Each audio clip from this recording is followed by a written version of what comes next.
super and record at both ends. Anyway, thanks for joining us here tonight. I guess the purpose is really just for us to jump on board and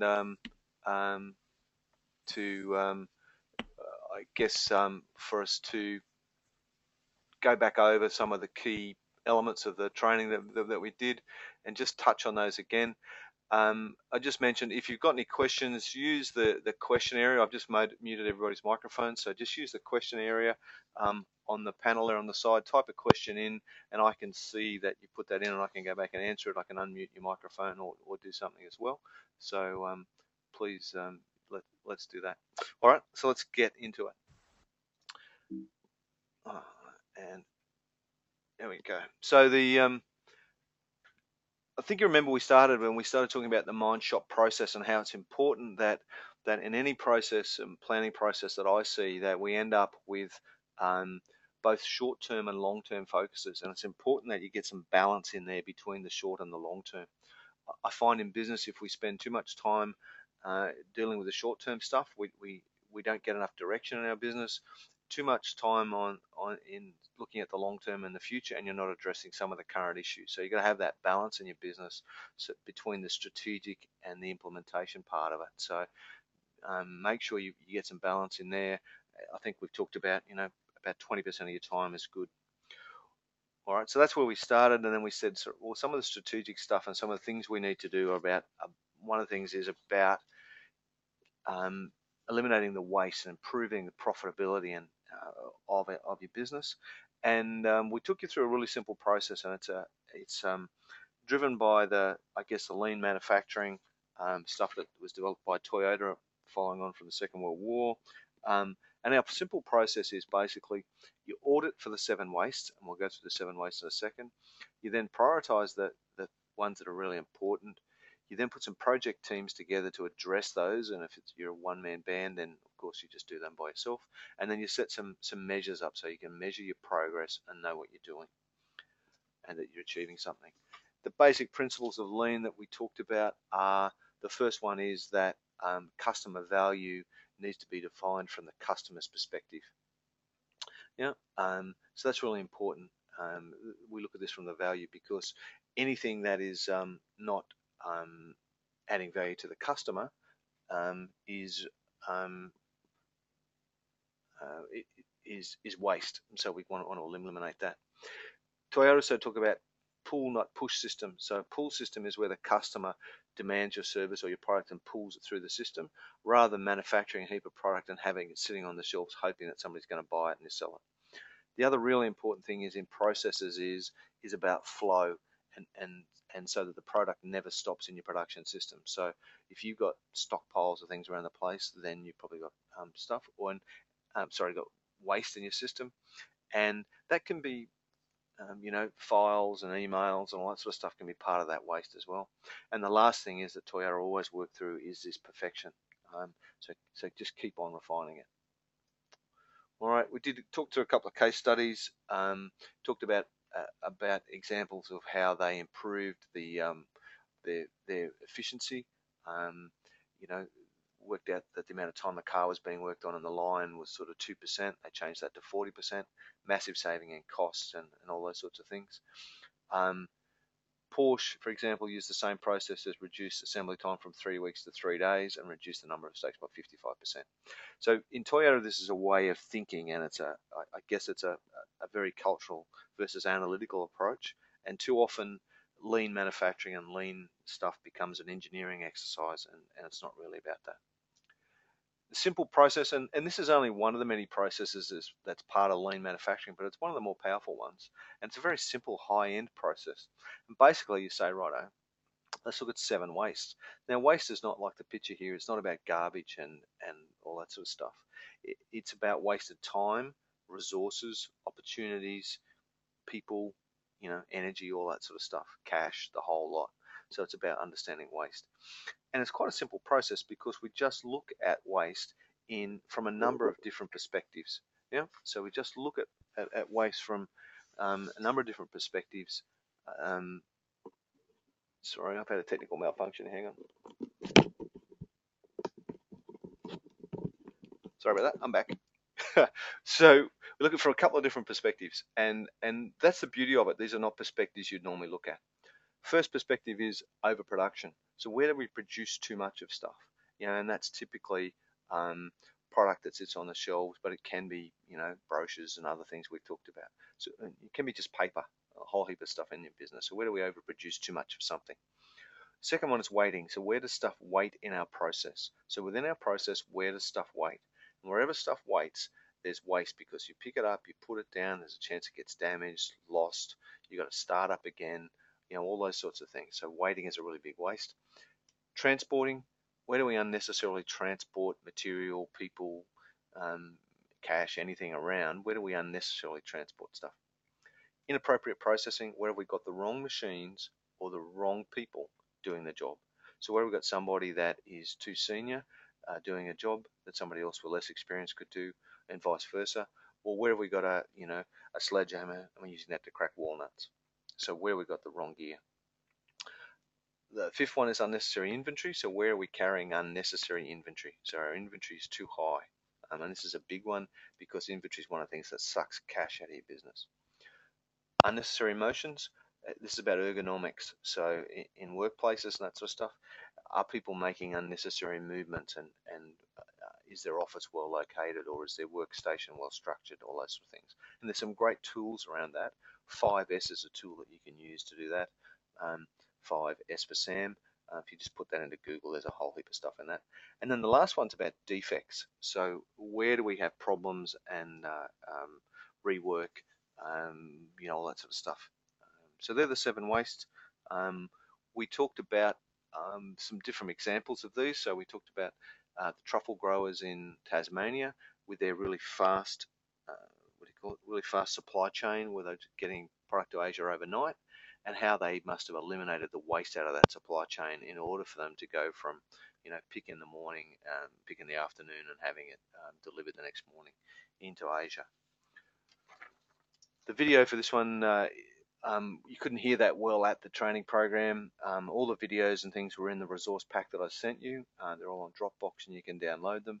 And this one was about Armstrongs in the States and how they've used 15, used machinery, to save 15 jobs and increase efficiency and that sort of stuff. So they've looked at their waste and how they could do that. The process for eliminating waste is really quite simple. Brainstorm all the areas of waste under each of those headings. Now you can brainstorm it at a whole of business level, at a departmental level, at an office level, for a process or a piece of equipment, or you can do it personally as well. So you can apply the 7 wastes at whatever level you would like. Then estimate the impact or the cost of that. And this is not an accounting exercise. It's about getting some relativity. So, just broad-based cost to understand what's the real cost if we fix it, or if we address that. And then lastly, ease of removal. How easy is it to remove? Because we're going to use these 2 criteria to prioritize your waste. Because what we want to do is pull out the waste that is that has the biggest impact, but is easiest to do. No point trying to do something that's a massive impact, but it's nearly impossible. Let's get some low-hanging fruit. Let's get all that sorted out first and get it out. Now, my experience is somewhere between 20 and the equivalent of 20 and 30% of your costs will be due to waste and efficiency in your business. Now, that's just because our businesses start off as a small business and grow into larger businesses, and jobs get split, things happen along the way, processes aren't perfectly blueprinted, and before you know it, we've built waste and inefficiency into our processes. That's a natural part of any business, and it's to be expected. That's a really simple process, and it's one that I find particularly powerful, and it's one that you can use in your business. People like Lisa, you can use it with your clients. Lisa, I use it with my horticultural clients. And it's quite an interesting one. So that's the waste audit. We then talked about personal productivity and maintaining energy levels and life balance. And the first of these, we talked about, we went back to some of the time management we did in Brisbane, and we talked about Covey's time management quadrant there, and making sure you're spending time in quadrant 2, which is the stuff that's important but not urgent. If you're going to be a good time manager, then It's also important that you understand who's sapping your energy. And we talked about energy vampires, and here are sort of 4 types that we've identified. They're the interrogator, who asks you questions and put you on the defensive, the intimidator, who's a bully who attacks you. There's the poor me, who's somebody always looking for sympathy and life is always a drama for them. And then there's the aloof person who wants you to make all the moves and make all the decisions. All these people are vampires and suck energy out of you, and you want to avoid them. Now, the trick with vampires is we can't avoid them all the time, but one of the things we need to do is understand who they are and develop strategies for dealing with them. So some of those strategies can be things like um, you'll things like you'll build up your energy before you go and spend time with them, or you deal with them in small chunks, or you break them down into bite-sized sessions that you can deal with them, or you have somebody else along to help you share the load. There can be a whole heap of things you can do with energy vampires, but it's important that you maintain your energy and you spend time with positive people. Now, I mentioned during the training there was a Harvard Business Review study that found that for every positive person you bring into your life, your productivity goes up by about 9%, or your personal happiness, sorry, not productivity. And that happiness quotient they talk about goes up by about 9%. And for every negative person that you bring in, it knocks it down by about 7%. So the more positive people you hang around, the more positive your outlook is. The second thing we then talked about was life balance, and we talked about the bike of life. The really important thing with the bike of life is there are 2 elements to it. The front wheel is about business life balance and understanding that your business is going well and that you're doing all the right things. The second area is to make sure that your personal life balance, your personal life is in balance, because your personal life is what gives you the drive. It's the back wheel that gives you the power to make things happen. So really important that you understand that how life balance impacts your performance and to think about. Now, what we've said are there are sort of some key areas that we look at. We look at family, we look at social, which is your friends and all that sort of stuff outside of family. We look at your personal finance. We get you to look at your philosophy or your spiritual elements of your thing. Your mental, which is about personal growth and development, and the last one's health and fitness. And just on a simple radial graph, you can just plot those areas to see where you fit.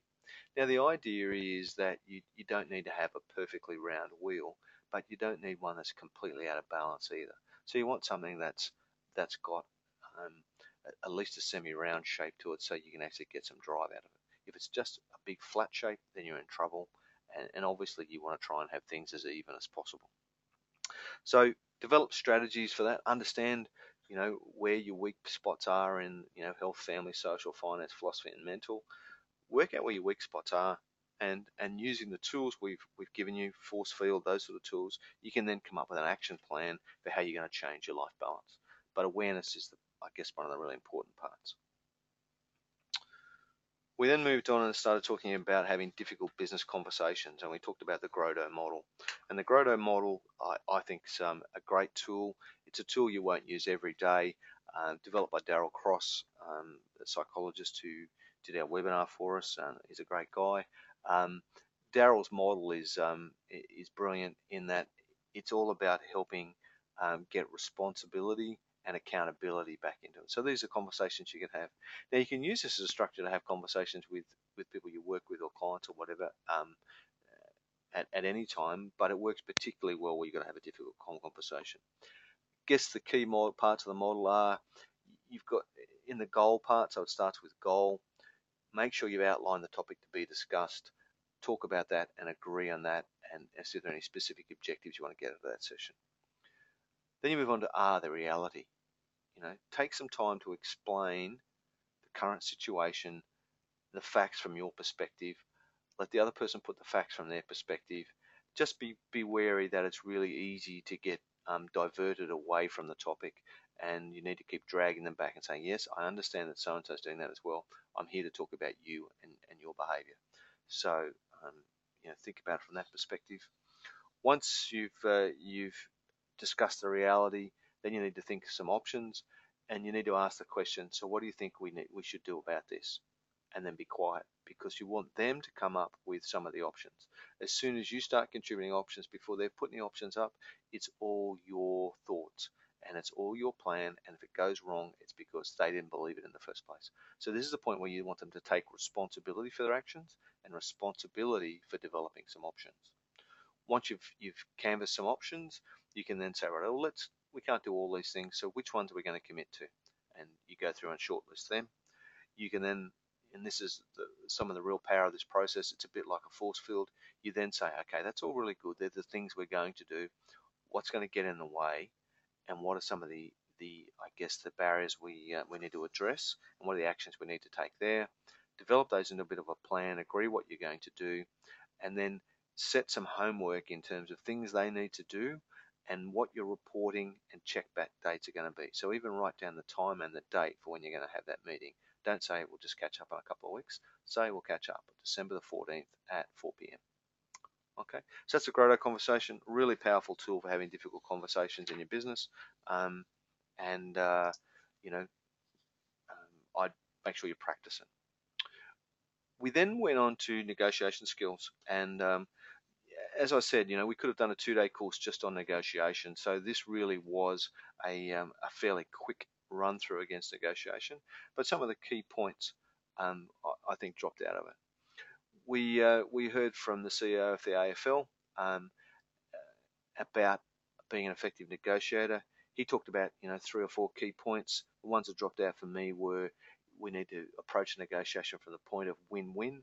So everybody needs to walk away thinking they've done well out of it. You need to do your research and your preparation well. That's really important.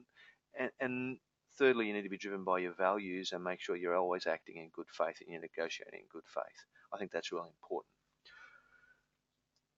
The 6 steps that we propose that you think about are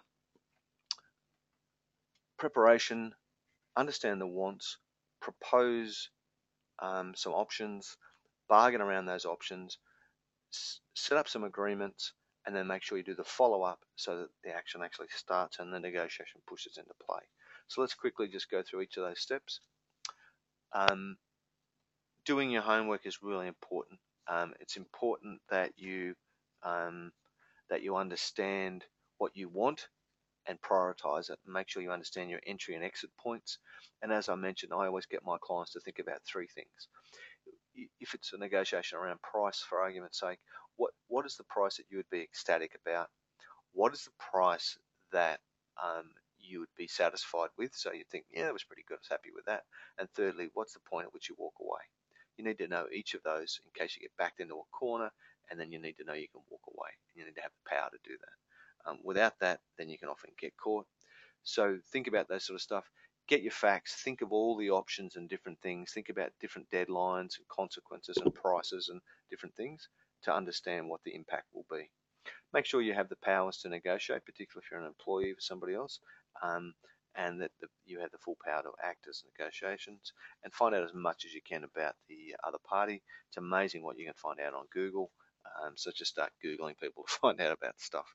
So I think somebody, of course, mentioned you can become a Google stalker, and you can stalk them on Facebook and other places as well. So you can find out a lot about people. Some of the tools you might use in the preparation phase, we talked about mind mapping, how that's really important. A simple tool that you can start mapping out stuff. What's in it for them, what's in it for me, and start to get your head around your preparation. The other tool that's really useful is do a strategic SWOT on it, so you can start to think about, okay, what are our strengths, what are our weaknesses, what opportunities are going to drop out of this, and start to think of some actions and things that might make sense.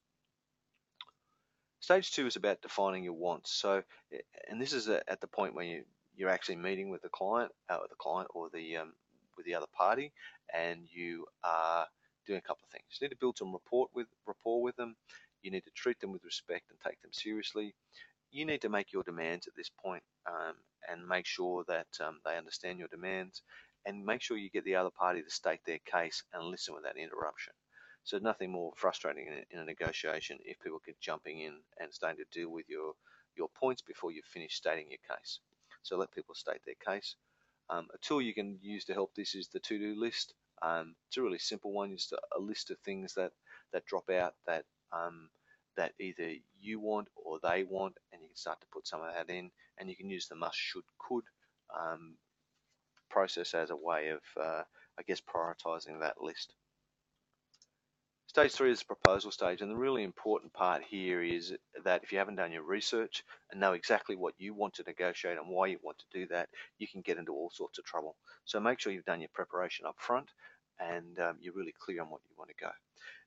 I think probably the most important part of this phase is that when you're proposing something to somebody, that it has a condition and an offer. I think that's really important, and by that I mean saying, if you agree to X, then we will accept Y. You know, those sorts of statements are really important because a negotiation is a value exchange. So you want to be giving them something and taking something in return. Now, hopefully, you get it right so that the exchange is all about value. Make sure you're not trying to negotiate more than one deal at a time. So break them down and do them one at a time if necessary, unless you're going to package them all up into one great big deal. The fourth phase, once you've actually made your proposals and each side has put their proposals, is you're going to start to bargain. And you know, some people are better bargainers than others. I'm a lousy bargainer, but just remember that this is the stage where you give and trade a lot of concessions. Again, this is about a value exchange. So when you're actually making offers and bargaining, make sure you say, okay, then if you agree to that, then we'll agree to this. So make sure you are giving something and receiving something, because this is an exchange of value. Yeah, obviously you want to try and trade stuff that's cheap for you and valuable to the other party to receive, and vice versa. Value is relative, you know, so what's valuable to you may not be valuable to them, so that's okay. Try to be as specific as possible, and remember that most concessions are given close to the deadline. So as the deadline looms, people feel that pressure to move on. So one of the ways to do that is artificially create deadlines by saying, well, look, I've only got an hour to do this, so we need to have it all wrapped by 4 o'clock because then I have to go. All right. Once you've agreed on the bargain, close it. Close off the bargain and say, okay, let's agree to that. This is what we're going to do, and then we state the agreement. Okay. So you make your final offers, clear up any ambiguous detail, that sort of stuff. Make the other person think they've got a good deal, that sort of stuff. If it's not possible to get a really detailed agreement, then make sure you get an in-principle agreement that you're going to ratify in the future, which is, you know, if you take all my fruit, then we might agree to market pricing at a set future time. Wherever possible, summarize the agreement in writing.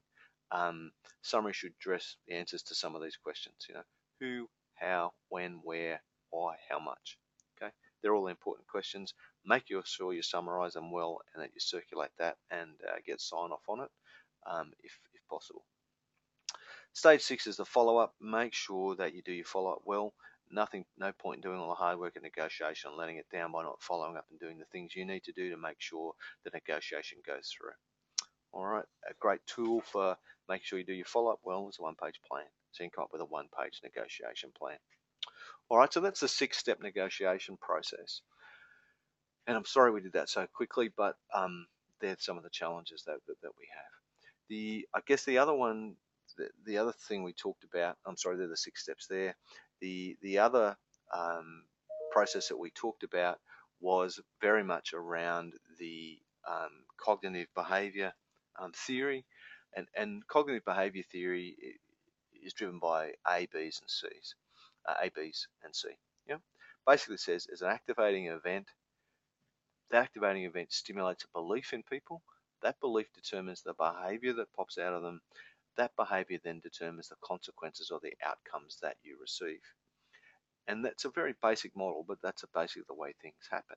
Now, most people spend their time either trying to change people's behaviors or the consequences without really thinking about what's the underlying belief that is influencing that behavior and driving that behavior.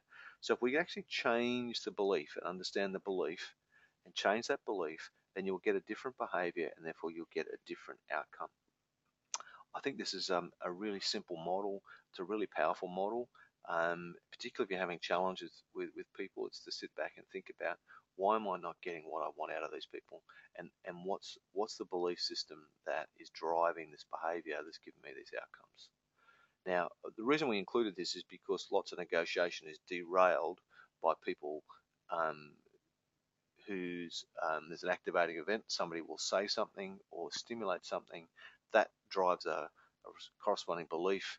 The behavior that comes out is not necessarily complementary, and you end up with consequences that you may wish you didn't get to. So often when you find that things explode or get to a point where they're uncontrollable, it's because there's been an activating event that's caused a flow on to get it to the point where there's consequences that are undesirable. Go back and think about what was the belief that made that happen, and what are we going to do to change that. So a simple model, but really powerful. Not something you'll use every day again, but it's one of those things that's well worth having a look about, and it's one of those tools that you need to keep in the back of your toolbox. We talked about social media and getting leverage out of the technology. Whether you like it or not, social media is here. It is one of the elements and one of the channels to market for many of us.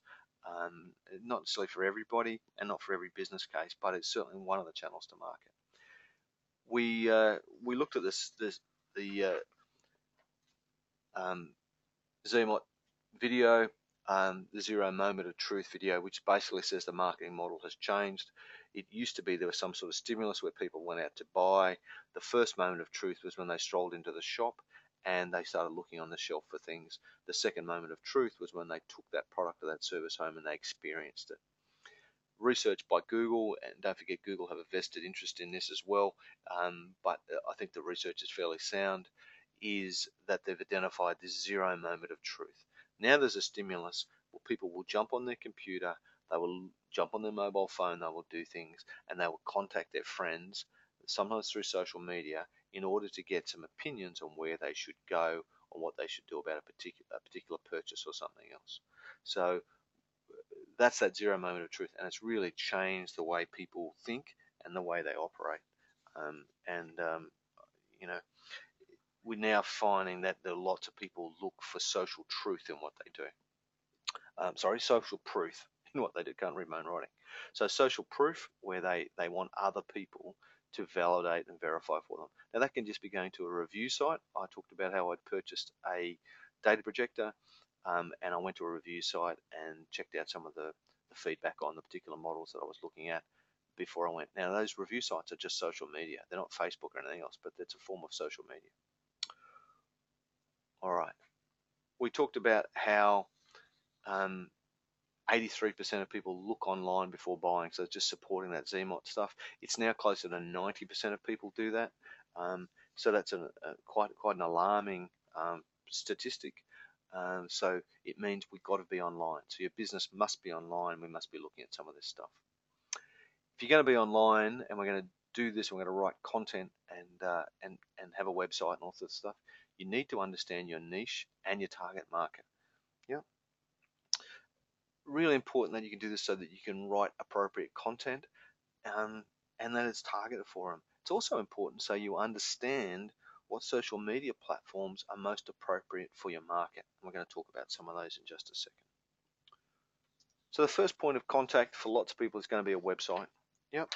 And therefore we need to have a website, preferably with a blog as part of that website. Now a blog is just a simple tool. It's like a rolling newsletter. And the point of having a blog as part of your website is that if you think about, people want social proof and they want to be able to to find out more about about what your offer is, you need to be an authority for the area that you specialize in. So you need to create an authority site where people go and look at it and goes, this person knows what they're talking about. Okay. Now you do that by creating a blog, by writing articles and putting out things that demonstrate that you really know your stuff. Okay, so a website is paramount. You must have a website. 65% of businesses in Australia do not have a website, and there's no excuse for that anymore. For less than $100, you can get a website set up in WordPress.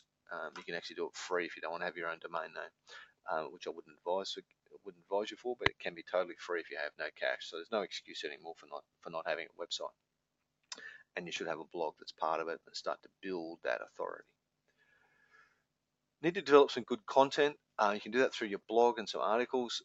The statistics are also showing that the vast majority of people are now looking to use video. Now looking to video as a major source of income. Video is a richer resource than a richer media source, than just straight printing. So you can convey a lot more through pictures and words than you can just by writing alone, unless you're a very skilled author. My experience is that where I have a blog article with a video attached, that 90% of people click through to watch the video. Looking at YouTube, just putting some new statistics up, so soon you'll be able to see how many people are actually watching your videos right to the end.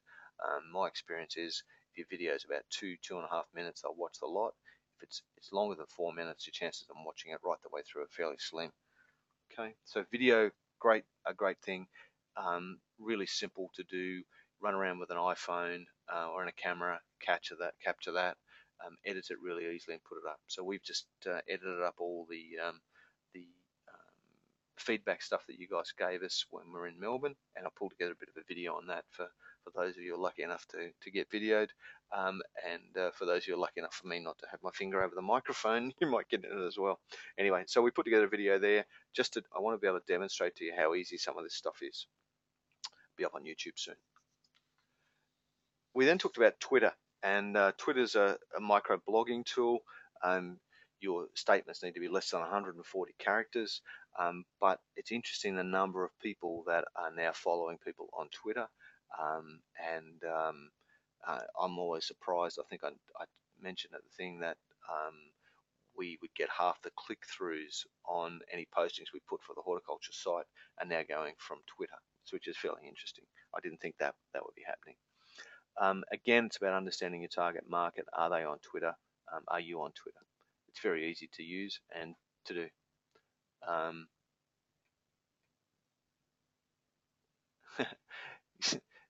Is that you, Clinton? Sorry, I haven't seen there. Clinton's putting up here that he's got some video left over from the Imperial Hotel. I have some there too, and it's not pleasant. We talked a bit about all the other LinkedIn, other social media platforms like LinkedIn, and LinkedIn I think is about business to business. So if your clientele are business owners and you want to deal direct to business, then LinkedIn is probably one of the places that you need to be. We just did this cool map. This is a map of your connections, and you can go to the link there and get a map of your connections. And it's interesting to look at who are the real hubs in your network, and there's some of the people that you need to be talking to and need to be communicating with regularly. This is just mine, and I've superimposed the things over the top. So LinkedIn, very much about business to business. 60% of professionals in Australia are part of LinkedIn, and it's growing every day. So it's worth having a think about. Facebook's another big one. For many businesses, Facebook is fantastic because it's all about business to consumer. So if your customer base is a consumer customer base, then you need to be on Facebook and creating a dialogue with people.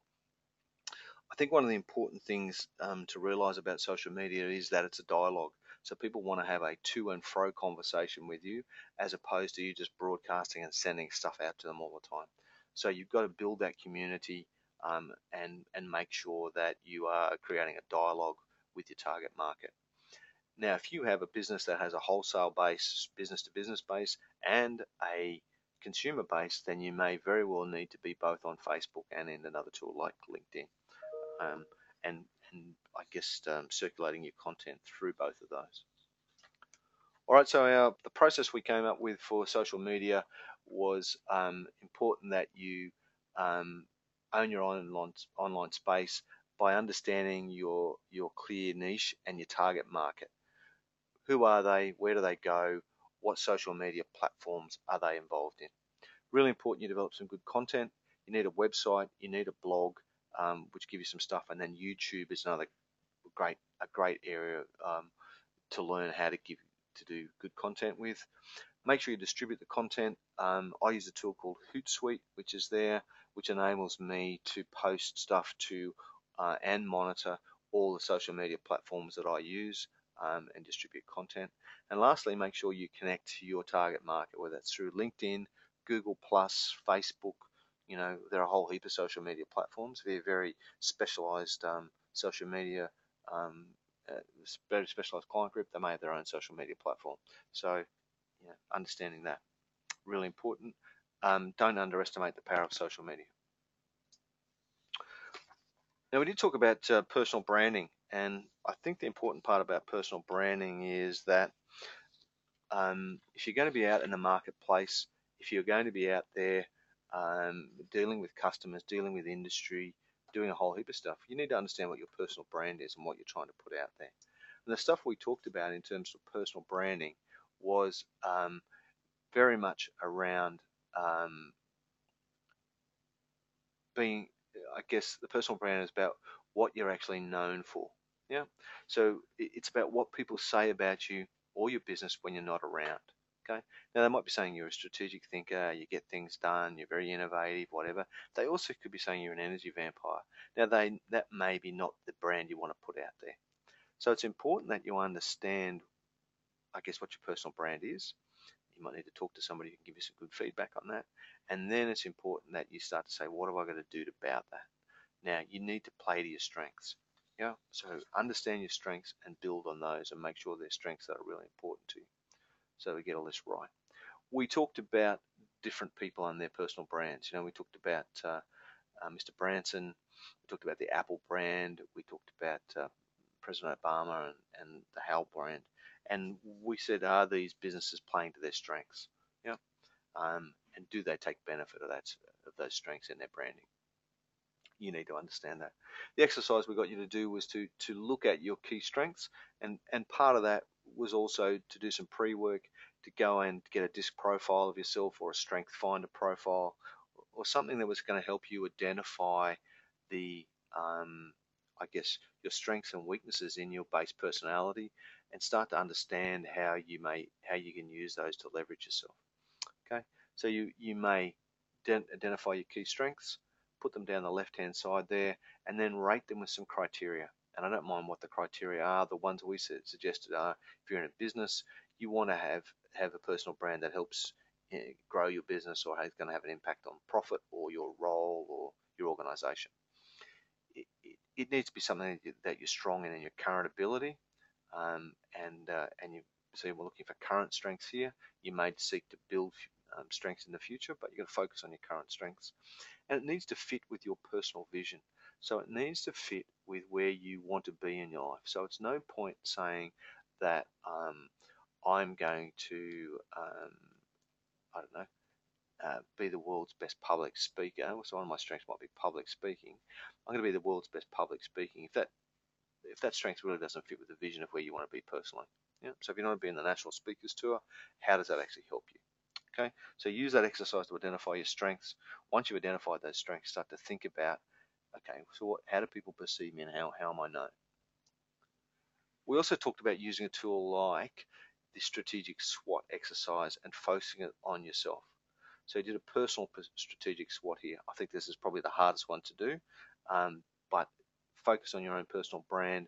What are my strengths? What are my weaknesses? What are the opportunities that are going to give factors? Sorry, that are going to give rise to opportunity for me.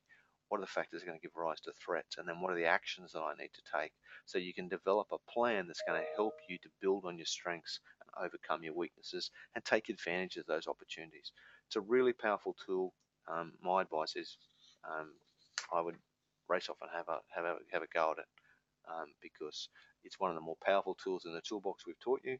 And as I said, you can use it at a business level, at a departmental level, and you can apply it to yourself. So again, really, really powerful. We talked about I guess improving some elements of how we manage people and get more out of them. And one of the things we talked about was flow. And Professor Csikszentmihalyi has come up with this model of flow. And flow is one of those times when everything is going brilliantly, when it's effortless, and you seem to be very, very productive. And I guess it's a combination of having, I guess, understanding skill and confidence level down at one end, and the degree of challenge on the other axis. And your flow channel is in the middle, where you're in a bit of a balance between skill and confidence and degree of challenge. Now, if you get above that, so if the challenge is much higher than your skill level, then you move into a state of anxiety or panic, and and likewise, if your skill level is way below the level of challenge, way above this level of challenge, then you move into boredom and apathy and other things. So um, I think it's a really good model to use, just to think about yourself and where you are, and what times you're really in the flow, and how can you spend more time there? How can you create an environment that allows you to spend more time in the flow? Um, Same time with your employees, think about those. If you've got people that work with you and part of your team, how can I challenge them a bit more, or adjust the level of challenge for them, or their skill level, so they're capable of dealing with problems, and keep them in the flow? You'll find everybody's far more productive. The other thing we talked about was what I call the DuPont model. As I mentioned, I can't find it under DuPont anywhere, so we just call it the performance versus fit model. So really what it says is, on the bottom axis there we have cultural fit, so how well does somebody fit with our culture? And up the left-hand side we've got their performance, how well do they perform on our organization? And if you step around the quadrants, they're fairly easy. In the top right-hand area there, we have where it says grow. It's where we have people who are high cultural fit for us and a high performance. And we really want to grow those people as individuals and let them flourish. The area immediately below that is called develop. It's where we've got people who are high cultural fit, but their performance is low. So we need to develop those people to lift their performance. It might be about skills, behavior, mentoring, coaching services, or support. It can be a whole range of things to keep them going. The obvious one is the guys who are low performance and low cultural fit. They don't fit with your business, they don't fit with your values, and they're poor performers. They're the ones that you need to get rid of. So we retrench those. The difficult one are the guys in the top left-hand corner. High performers with no cultural fit, because these people are eventually like a cancer in your business. They will they destroy teamwork. They do all sorts of terrible things into your culture because they don't fit with your culture. And the challenge is, though, if they're high performers, then they're really hard to get rid of. So what we need to think about them is, what is our transition plan for moving these people out of the business? Okay, or out of your life or whatever. So think about those things. So it's a simple model. Again, it's not a model you use every day. You can use it in conjunction with, I guess, the coaching model. The last time we talked about a coaching model which had, where we looked at some different factors. The coaching model was very much focused on, is very context sensitive around a particular task or activity. This model is very much about how they fit into your business overall. So it's a big picture tool that you can use to help sort some of the people in your business.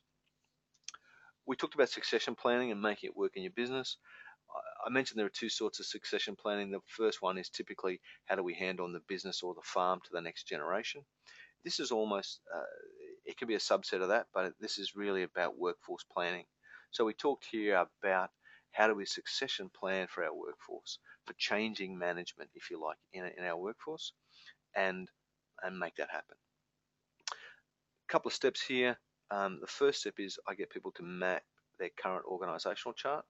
So map the current wiring diagram, get all that laid out, then think about where you're going to be in a time frame in the future, 3 to 5 years time it might be, and then say, righto, what does my org chart need to look like in 3 to 5 years? Okay, there might be some new positions you create, there might be some positions that are gone. What I tend to do is then map the future position. If there are positions that are gone, I'll include those as well. But map that future position in a simple spreadsheet is all I use. Determine who's in that position, who's currently in that position, so the incumbent, and then who you think might be in that position in the future. Yeah, and it could very well be the incumbent. Then think about, who are your succession options coming through? Who are the anointed ones that we're going to put some time and energy into, that we think have the potential to move up and and take on something in our business, a larger role. So think about those people. And then thirdly, think about the emergency. So if Frank gets run over by tomorrow, then who's the emergency? Mary is the emergency cover for Frank. And it's important that we understand that. Once you've done that, look for the holes in the plan. In this plan here is obviously we don't have enough succession going on. We don't have enough internal people that we've developed to pull through. Now this client has actually done a whole heap of that. If you did that same chart now, a lot more of those succession holes will be filled in. The other thing to think of is, what about some of the scenarios? If somebody gets hurt, can that person cover for them, vice versa? Remembering that people are all really busy. We often think it's easy for somebody to step back and cover than it is for somebody to step across or up and cover and then bring somebody up through them. So succession plan, I guess, is all about understanding how you can move the pieces around the chessboard. Once you've got your plan mapped out, develop some plans for your succession people. So what are the development plans for those? Make sure you're including some experiential learning in there. So how can we give, Bob a taste of what it's like to be in John's job? Those sorts of things. So how can that happen? Just use it as a strategic planning tool for your workforce. I'll keep pushing on. Marketing sweet spots in horticulture. So this was James Atkins from Vantage Marketing. James is a fantastic speaker. You certainly rated him very highly in your feedback, which was great, and great to have him along. And we talked a lot about the marketing sweet spot. You may remember he said, what's the difference between these two shirts? It's simply, I'll probably move that a bit quickly for the system, but the difference between the two shirts is really the branding, is the Nike swoosh across that there. So we're paying, the t-shirt costs the same, but we're paying for the brand, so we're paying for that logo on the front, and we do that all the time without even knowing it. We also talked about here's some baby carrots. We then also talked about here's how you could package them up into something else and change your whole revenue stream around that. All right, so this is out of the States from Bolthouse Farms. These are their shakedowns, so they're a baby carrot. These are just a fresh, uncooked product, and it's just been washed and peeled and refrigerated, and you tear the pack and you shake the flavorings into it and everything else. It's about a $500 million industry in America. These are the shakedowns are very new. Originally they started off, it was just baby carrots in a packet. That really grew the market for them, and then people started demanding more flavoring on their baby carrots. Couldn't think of anything worse. But anyway, I'm not their consumer. So this has been very successful because it's taken what is traditionally regarded as I guess a vegetable and turned it into a snack food. So it's now cool to snack on something healthier than it was before. In all this stuff, what we're talking about is making sure that we understand a couple of things. In your offering, you need to understand what's the core product. And your core product is elements of your product or service that has 20% of the impact but absorbs 80% of the cost. So in that example there, the baby carrots are the core product. 80% of the cost, but the products around is what we're going to put around it, and that's the stuff that has 80% of the impact, or adds 80% of the value to the client, but only has 20% of the cost. In this case, it's just packaging. It's just cellophane packaging or foil packaging. Cheap as chips to do, and it's a bad joke, but cheap as chips to do, and it's really about making sure that you're adding that sizzle to the sausage.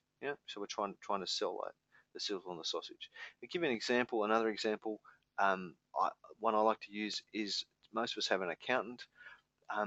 The accountant spends 80% of the costs are actually counting the beans up and putting them in the right lines and making sure everything's sorted out for us. The real impact, 80% of the impact, comes from my accountant taking my numbers and doing some tax and wealth planning with it to help me reduce my tax, but also grow my wealth. Now that's only 20% of the cost. It's a small component of the cost in compared to what else we're doing, but it's the stuff that has the really big impact. So what is it in your business or your service that is the core product, and what's some of the sizzle, some of the product you can put around it. Now often this involves the combination of a product and a service. Yeah, you can see I've done that in my business where we offer a service is my coaching and consulting services, and then we'll back that up with a whole online resource center and some group training. So if you're a client of mine, we meet regularly once a quarter. We had a meeting last week. We meet once a quarter. You get access to the same on Mindshot online website that you guys have got with online training and tools, and you get one-on-one access to me. Now that's an offer that builds around that central core product. James got us to think about jets. Yeah, so he showed us a 24-hour fitness thing that's taken a really different model. The process that James suggested we use to do this is draw the two circles, understand what your core product is, and then around it you start putting the problems that the client faces or the customer faces. So what are the problems that people face? You know, with the baby carrots, can't get my kids to eat carrots, not available, eating too much junk food, they're not seen as cool, blah, blah, blah, okay? And then you can start to change that, and you can start to say, well, what do I put in the surround that's going to help address those issues and those problems? So think about this very much from a strategic point of view. How can we redesign our products and services to be really differentiated in the marketplace by offering something that's really different? When you're doing that, think of all the different touch points, all the different points where we touch the client, and ones we often don't think about. We think of the main ones about websites and blogs and emails and that sort of stuff. We often don't think about our invoices and the stuff we send out to clients regularly that's part of our routine communication with them. We often don't think about how we could use that to change the way we do business, and I guess to fit with this model a lot more. And if we are going to broadcast stuff, James talked about a really simple model for finding the sweet spot. If we're going to put stuff out there on the internet, if we're going to get stuff out there to clients, we need to be breaking our marketing down. Yeah, so we're going to do some marketing, whether that's advertising or it's word of mouth marketing, or it's just good information we're going to put out there. We can use this model. First point is it needs to be digestible. It needs to be broken down into a chunk that is easy for our clients to take advantage of and digest and to use. The second point is it needs to solve a problem. It needs to solve a problem for our clients. So our information needs to be focused on solving a problem. Unless we understand who our target market is, then we can't possibly understand what problem we're going to solve. The third thing is it needs to reflect our competitive advantage. Okay, so it needs to fit with our competitive advantage of why we want to be there. Now, if you can do those three things with the material that you put out, you will find that you'll hit that sweet spot. Okay, doesn't matter whether they're blog articles, newsletter articles, doesn't matter what it is you want to put out there. Think about breaking in short, digestible chunks. That could be video, it could be a whole range of things that solves a problem and it focuses on your competitive advantage. James pulled up a great example of the Porsche marketing campaign in Canada. That was they came and parked a Porsche in your front lawn, took a photo of your house with the Porsche in the driveway, and gave you a personalized mailing piece. That was so successful that 32% of people who got those mailers logged on to the website and where they could book a test drive. Now, it was actually based on I think it was in Holland, a Dutch program, which was even more successful. It was enormously successful. So think about your marketing. You know, they broke it down. They used the sweet spot. Yeah, something digestible, a postcard. It solved a problem. The problem was I want to buy a new car, or I need an expensive car to go in my nice house. The last thing, our competitive advantage, we sell Porsches. We've got a great product. So they use that model to really target that. You should be thinking about using the same sort of models when you're targeting your potential customers. I'll keep pushing on. Our next guest speaker was Mike Boyle from the Banjar Group. Mike is a great guy, and you know, for those of you who missed out on him, a fantastic presenter, as was James. Lots of energy and lots of power. Really well experienced. I'm just going to take you through a couple of highlights of Mike's presentation. The first one was he talked about if you're going to be in sales and really understand putting the sizzle back into sales, you need to understand the golden circles model. This is one that we did the quick video on and discussed in our first session in Brisbane, the Simon Sinek video, where we said, right, you need to understand why you do something, then what you're going to do about to deliver that, and then finally how you're going to do that. So it's the why, what, how model. Too often we start with how and try and work our way into the center, and we miss the whole point. So you got to start with that, because sales is all about understanding the why. Yeah, why we're here, and that can drive that. Mike talked about one of the really important models he talked about was the goals, problems, needs model. Yeah, so really important that we understand that our customer, our potential customer or client, has some goals they want to achieve. They have problems achieving those goals, or they have problems in their business and their lives, and therefore that creates needs. Now, if we can focus our sales process and our services and our strategic marketing around addressing those needs, that will help deal with those problems and get our clients their goals, then we're halfway there.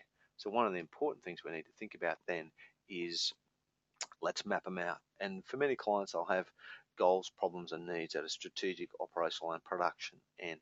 And if you can start to think about your client's needs from those perspectives, then you can really start to develop a plan for what needs to happen. So what are their strategic goals? What are the problems that drop out of that?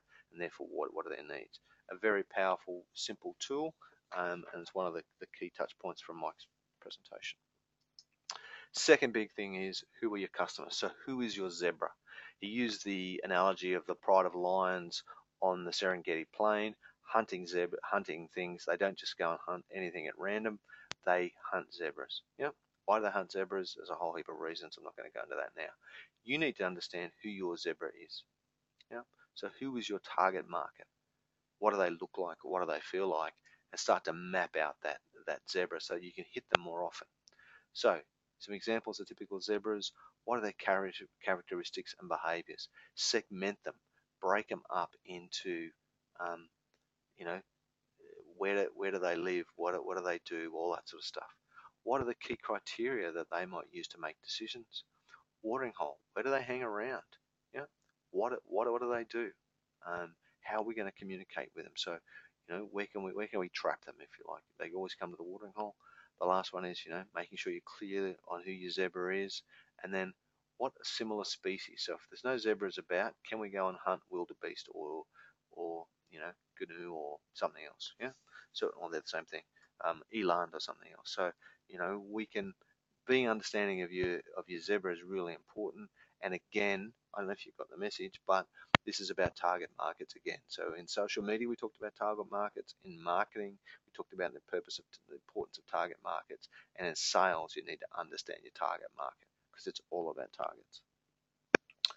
Mike gave you a simple sales strategy, 10 steps to a simple sales strategy. Basically, you need to understand your zebra. So who is your zebra? What are the features of your product or service that are going to appeal to that zebra? Importantly, what are the benefits? Because we need to sell benefits, because people buy benefits. So understanding how the features of your product meet the customer's needs is understanding the benefits. My test for that is to ask the so what test. Somebody tells me my XYZ has this feature, does these things. Okay, so what? How does that help me? Okay, so that's a simple check. Once we understand that, we need to understand the problems. Yeah, and if you understand your zebra, you can go back to the goals, problem, needs stuff and start to say, well, what are the problems that they're finding, and what are they going to do? Who are we going to sell to? Yeah, setting up initial appointments. We're going to talk about that, and we talk about PPP. I'll come back to PPP in a second, as a way of creating that phone script, and then you move through to developing a sales story. So what's your story, and how are you going to get that story across to your prospects? What are your killer questions? So what are the questions you can ask that make them go, wow, yeah, this person really knows my business. How do you qualify the prospect? So how do you make sure they're actually worthwhile spending your time with? How do we plan the presentation that we're going to make to them, and make sure we do stuff? And then finally, pull it all together into a plan. Yeah, so they're the important parts of that sales strategy. PPP, is really about planning for your meetings and calls. Yeah, and it's really about some simple stuff. And PP stands for purpose. What's the purpose of the call or the meeting? What's the process, and what's the payoff going to be? So it can be stuff like, hi, I'm Russell Cummings from Strategic Business Development. The purpose of my call is to see whether you would have 20 minutes to discuss how you can significantly lift the productivity of your team by 20 or 30%. That's something you'd be interested in. Okay, so purpose, process, payoff. Okay, now you can use that for doing cold calls or just for starting off a meeting with a new client or a prospect that you're talking to. So it might be somebody you already know and you're going to them to have your business meeting where you want to start your sales process. Launch into your sales process like that. What's the purpose of being here? What's the process you want to take them through? And then at the end of the process, what do you think the payoff will be for them? Yeah. So people understand that process and can go with you during your sales call. Really important. I also find it's a great thing for just planning your general staff meetings and those sort of meetings. What's the purpose of this meeting? What's the process going to be? So what's the agenda? How long are we going to talk about stuff? Anything else? And lastly, what's the payoff? Yeah. I'll see what I can do about the volume, Darren. Sorry about that. I'll just check that the technology is working from my end. What I can see here, audio's coming in reasonably high. Let me just check. I'll see if I can change it.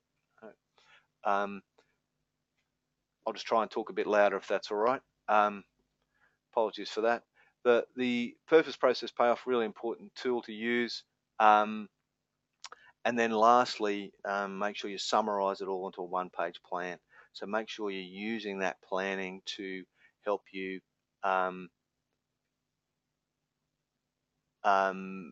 I guess pull it all together. So one-page plans, we can use them in a variety of formats, and make sure that you are summarizing the stuff down so you understand where you are now, where you need to be, what your strategies are, and then what your key actions are to put it in place. All right, getting near on the home straight here now. We talked about improving your decision-making ability, and we used a simple app here. Simple tool here that I've developed an app around actually, so you can pull the Decision Matrix app off the iTunes store if you'd like. But and the reason I did it was because a number of my clients will use this all the time, so I thought I'd develop a tool that they could use. Now, the important part of a decision matrix is when you have some options or some alternatives to evaluate, that you put those alternatives across the top. You then think about what are the criteria that I'm going to use to make some decisions. Okay, so what are the criteria that I'm going to use to make the decision? And you come up with, we've given you space for 4 here. You can have up to 10, I suppose, but you start to get silly after a while. So what are the criteria we're going to use to make a decision? Then how are we going to weight that criteria? So, so we weight them from so that all the weightings add up to 100 is probably the easiest way to do that. And then we score across the rows. So for profit, we would score each alternative out of 30. For growth, we would score each alternative out of 25 points, and we would score that across, until we've come up with scores for each of those. We add up those scores, and the one with the highest score. In this one, option 3 is sales training. And then you've got to sit back and evaluate that and say, does that option make sense from my point of view? If not, you've probably taken some other criteria into consideration when you're making your decisions. So in this part of this process, you should be putting 80% of your time into making sure you've got the right criteria and the right weightings before you're making these decisions.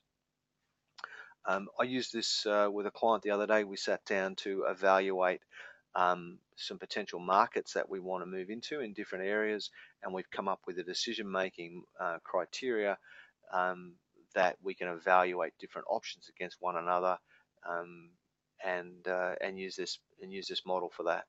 So the point of it is we've got a structured process, And this process just cuts through the noise. Often when we're trying to make decisions, we've got so many bits of competing information and a whole heap of stuff racing through our heads that sometimes it is just too hard to get some clarity.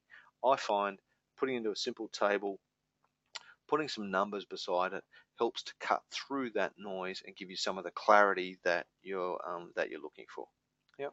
So use the decision making tool, a really simple tool. Like all the tools we've talked about, you're going to need to practice it before it's second nature. But we just did a simple decision matrix the other day and came up with a pretty good program. All right, lastly then, as part of the course, we just thought about refining your one-page plan and getting that together, and we talked through a couple of things. Went back to the Mindshot process again. Remember to have a balance between short-term and long-term in this stuff.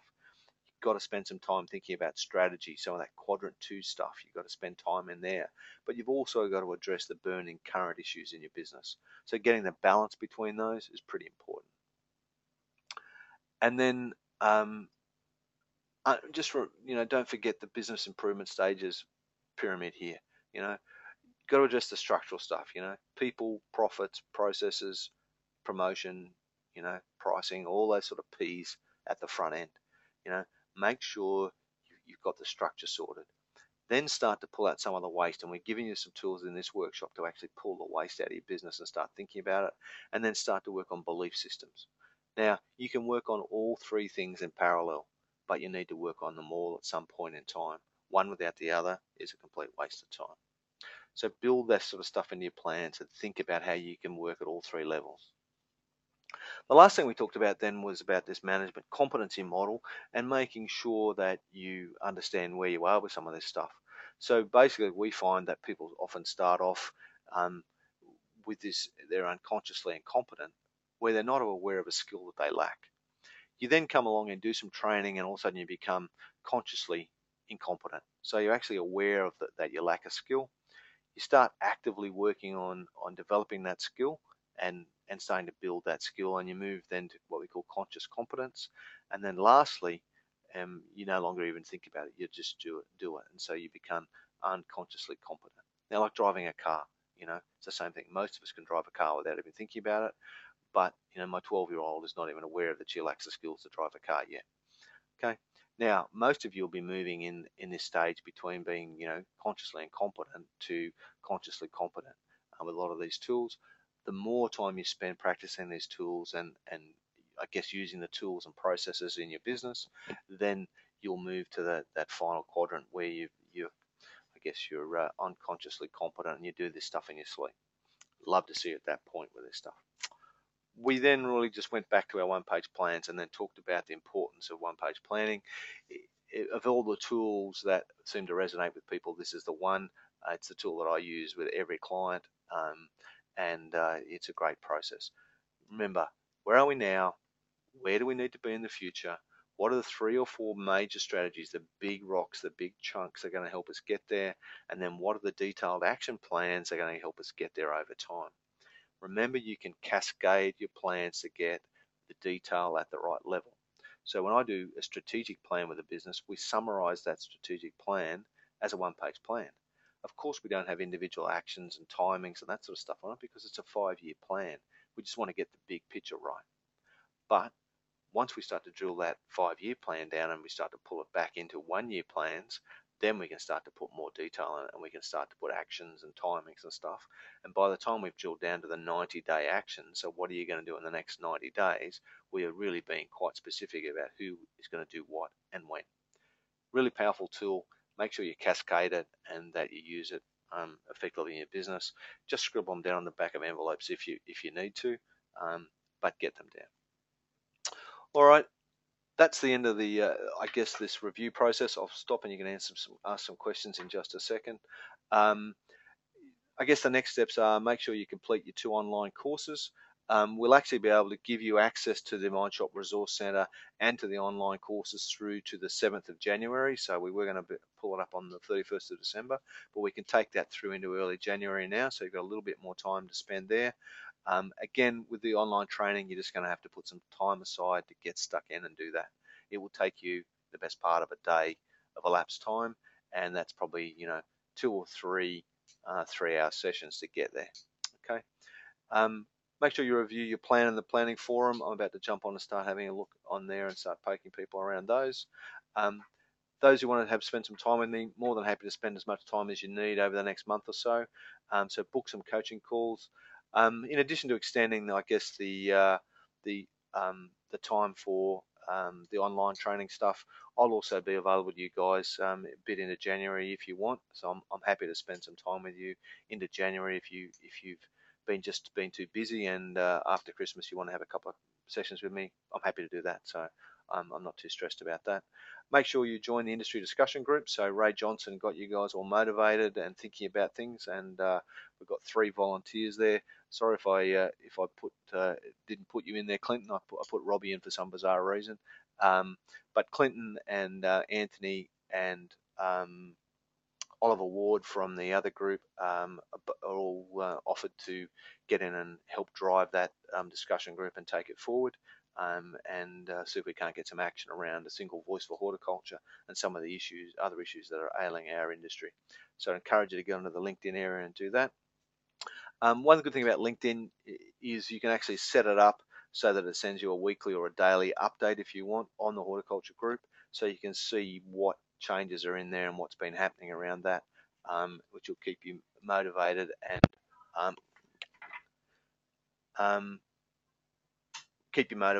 and focused on what's happening. If you want to maintain your momentum and keep this process going for yourselves with more training and more development as we move on and more support from me, then as we discussed, we're gonna set up an alumni group. We would love to have about 10 people in that. I'm hoping we'll get about 15 people interested enough to continue on with the program. Really, my aim there is to help you maintain the momentum and really help you implement a lot of this good stuff into your business. You've I guess been given some simple tools and processes. I now want to help you refine those and put those in your business. The initial proposal is that we would have 4 one-day workshops at an agreed location throughout the year. If we need to change that to 3 one-day workshops to fit with workflows and that sort of stuff, more than happy to talk to you about changing some of that stuff and make sure it all works.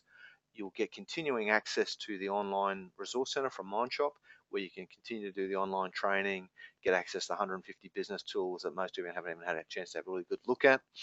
And you'll also get regular coaching calls from me, email support, and that sort of stuff to keep prodding you on and keep it happening. Now, we can do that for an investment of $500 per month.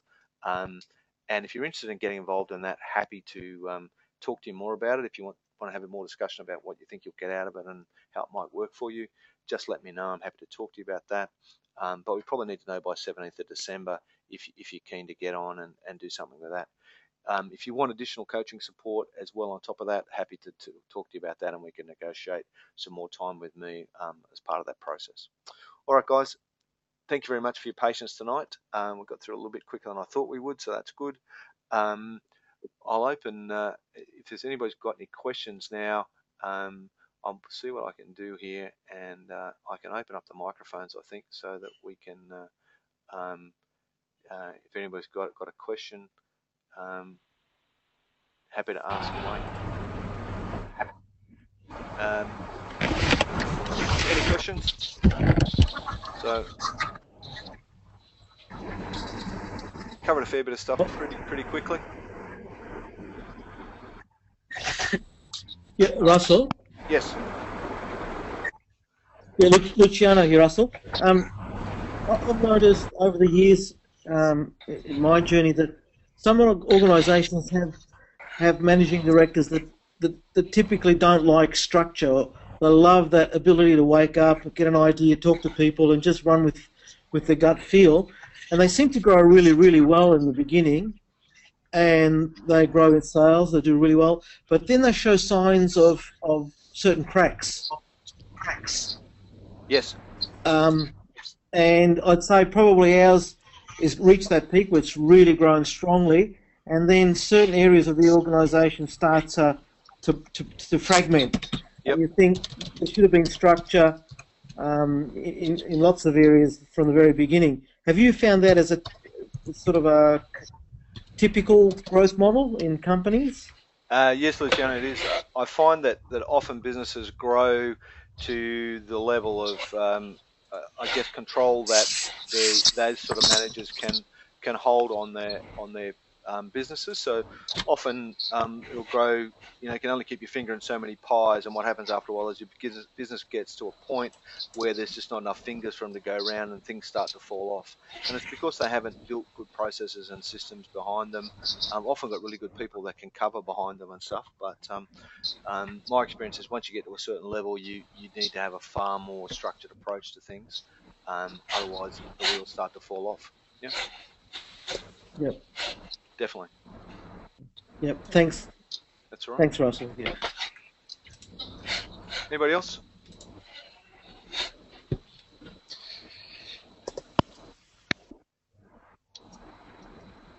I'm going to shoot a zebra, Russell. So Cool. Have you taken the right rifle with you? I found one, so I'm going to have a shot at hunting it. So Good. anyway, Well, actually, I'll let you know what recipe. I'll let you know what recipe I use to cook it. okay, that'll be good, mate. Just make sure you got the right weapon. You don't go hunting zebras with slug guns or with cannons, mate. Really important. All right, all the best. Yep. Any Thanks. other Cheers. questions? Thank you. Righto. See you later, Thanks, Charles.